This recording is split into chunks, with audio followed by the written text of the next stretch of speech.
Welcome, you guys. Welcome back to the Bridging Conversations podcast. I basically wanted to drop in and talk about this video. And this video is actually inspired by the Millionaire Morning Show. Um, he is a YouTuber, but obviously, he does other things, and I watch his content. And I had an idea as, I was watching his video and I was like, oh, I had this thought, like some time ago, and I just obviously didn't say anything. But I just basically wanted to create, so I'm saying what I want to say. And I was I was subscribed to other people at this time that had the same, I guess, um, sentiment about these things, about celebrities and the correlation between celebrities and normal people. And basically, as I was watching his video about these rappers, he was talking about E40 and some other rapper from back in the day, and how they were rapping about how women are disposable essentially, and they're only good for a good time, and then that's it. But these men actually were recording this in the studio for the public to consume and going home to their wives and their family, you know? And they would rap about the hood and drugs. I'm not gonna say anything specific, but drugs and alcohol and just really yucky stuff. But again, they don't do that. They have whole portfolios. They have um, children. Their children are going to private school. And even though they're rapping about the slums and the projects and all of these places, that's not where they lay their heads. They are laying their heads down in private neighborhoods that need a essentially a code to get into the neighborhood, that are obviously guarded in mansions, and their kids are going to private schools. So there is a disconnect there. And, you know, there are certain people like Cardi B. She obviously is promoting a certain type of, you know, image to women, especially young women. Same thing with Megan Thee Stallion. Even though Megan Thee Stallion isn't married, um, I'm gonna more so focus on Cardi B because she is like the, you know, example. She got wiped up quick. And I find it really interesting that even though she's promoting that, she still wants the respect of, and this is just speaking, I don't know her, but there was just something going on online where she wants the respect of a mother, just a regular mother and wife, but she's not just a regular mother and wife. She's a rapper that promotes a certain image, um, a distasteful image, to say the least, and she wants respect. And yet, you can't have both. And I guess this is actually coming into a bigger conversation as far as having your cake and eat it too. I'm seeing a lot of people that, I'm seeing that fat people, this is obviously going off on a tangent, but I'm gonna go and then I'm gonna go back to the main subject. Fat people, they want somebody skinny, or short women, they want a tall guy. Um, and a lot of people are demanding things that they're not, or women are wanting a guy that makes a certain amount of money, but they're not willing to get thin. Essentially, they're not willing to starve their flesh. And there's a difference between fasting, right? And fasting and starving yourself. So you know that the certain man of a certain caliber, they like their women thin, essentially. So as a woman, I'm not going to argue with what they want. I already know that certain type of caliber of man that makes this much is going to want a certain woman that is thin. That is what his money can afford. That is what he wants. And his money justifies his wants. Even, honestly, even men that don't have that much money, they can still get thin women because that's their standard. That's their standard when they're broke. That's their standard when they are rich. And I've seen a lot of men of different cultures, especially Asian culture. Their women are skinny when they're broke. Their women are skinny when they're rich.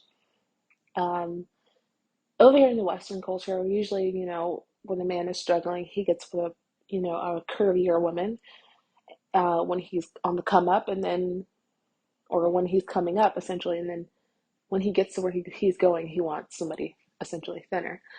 Um, and yeah, like again, let's go back to the main subject. Cardi B, she is a woman who obviously is profiting off of her body and basically exploiting herself. Essentially, her body, her image is all a part of the the message that she needs to convey um, to women that look like me, essentially, and women of her caliber. But she wants her cake and wants to she wants her cake and eats it too. Or what's the saying again? She wants to have her cake and eat it too, whatever. Essentially, what I'm saying is you cannot exploit yourself online for everybody to see and then go home and expect that your kids not kind of pay for your sins, essentially. um if you are doing these things in the public eye and you have a daughter, that daughter is going to bear the burden of her mom being a hoe or her mom having a past, essentially. And usually, once a woman gets that, it's hard to shake off, you know. But let's go back to the disconnect between normal people and celebrities. I've seen a lot of things as far as fashion, like what influencers wear, and I'm more so talking to the ladies. The men, I think that men and women both consume social media, but I think women are more influenced um, by social media, by music, and artists such as Cardi B, Beyonce, Nicki Minaj, Megan Thee Stallion, etc., Doja Cat, all of them, Rihanna. There are certain things that they can do and it's justifiable. Act crazy. Why they act crazy? They're an artist. Them being an artist justifies their fashion choices, just like Rihanna. Rihanna's known for her fashion choices, but she would be nothing if she didn't have that artist title. Like, there's something when you're an artist, it doesn't matter if you are actually making music or you are um actually creating things like um, painting and pottery and uh, photography. Usually I see people dressed a certain way when they like those things. Um, they dress usually like a little bit more contemporary, or they dress a little bit more like what's the word? baggy clothes, the different colors, hippie-ish, you know. But they justify that because they are an artist and that's what they do. That's their personality, I guess. When you're a normal person and you're out here trying to be an influencer, it's not real life. And essentially life is what you make it. But if it comes from you, great. Like if you're just naturally that way or you naturally like that sort of style, then sure, it's justifiable because you've always been that way. But when the influence is outside of yourself, then okay, it's a problem. Like where I'm from, I don't see people dressed like influencers, and I'm black, so I don't know any black celebrities. I know the women, like, they're trying to keep up with a certain image, like the lace fronts, the long to the floor weave, the different colors. And I know that there are different influencers on YouTubers that have that sort of aesthetic.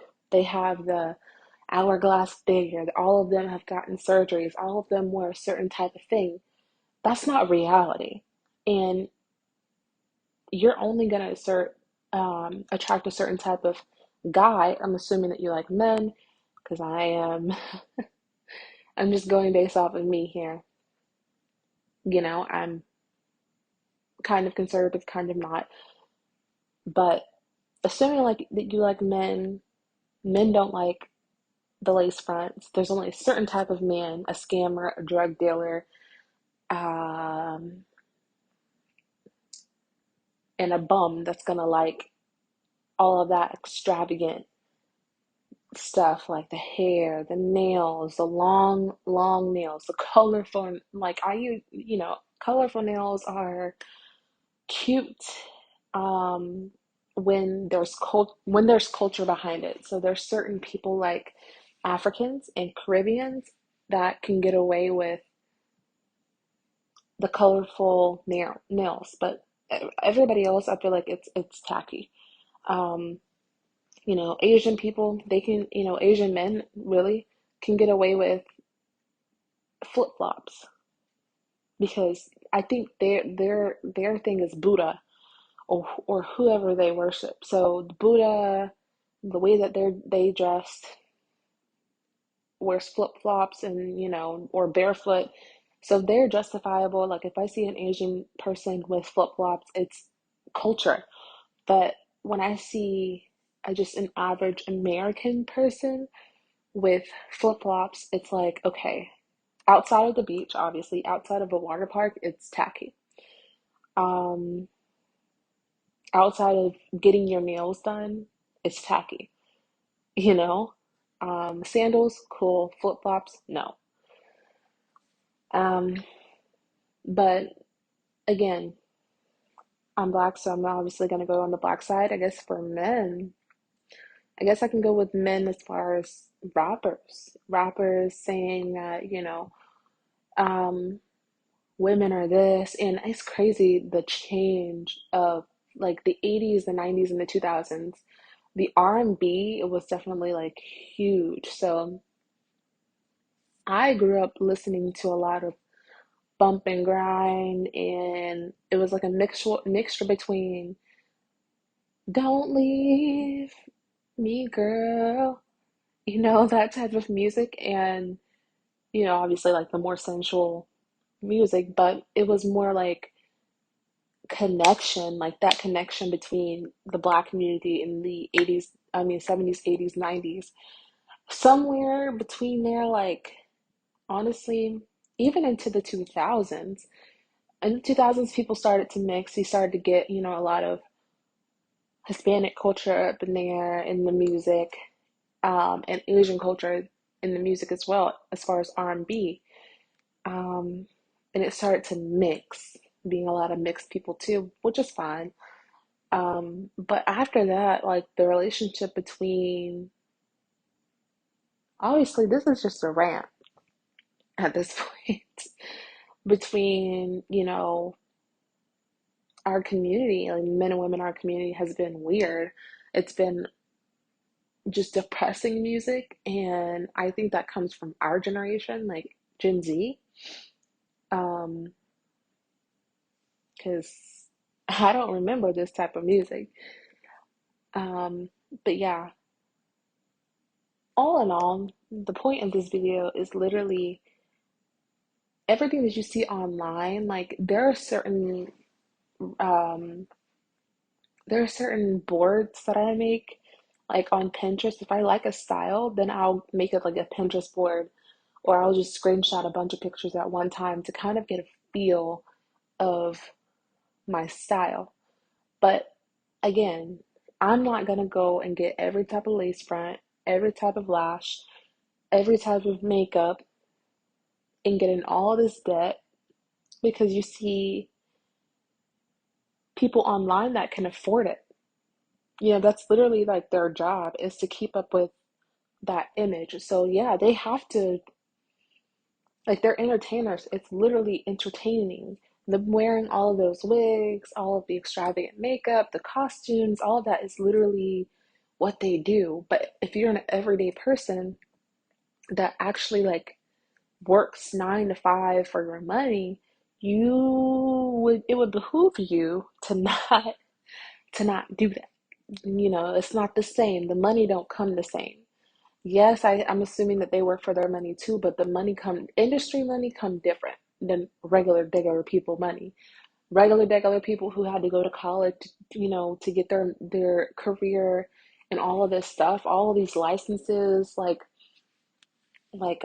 be an insurance agent, all of these licenses that you occur over time took being intentional, all of these things, discipline, all of these things over years, and then as you grow into your profession in the years, you get more money. Industry people, however much they sell, that's how much they get. And that's not even, again, influencer money, industry money, basketball, football, all of these type of monies. And you're looking online and you're following them. Make sure that you're not, if your money come different, make sure that you are not spending your money frivolously on Gucci and all of these Balenciaga and all of this Birkin bag. I don't even listen to music like that. Um, Make sure that you are getting different types of music in your playlist, that it's not just one type of music. Get you some bossa nova, get you some classical music just to balance out, the words to instrument.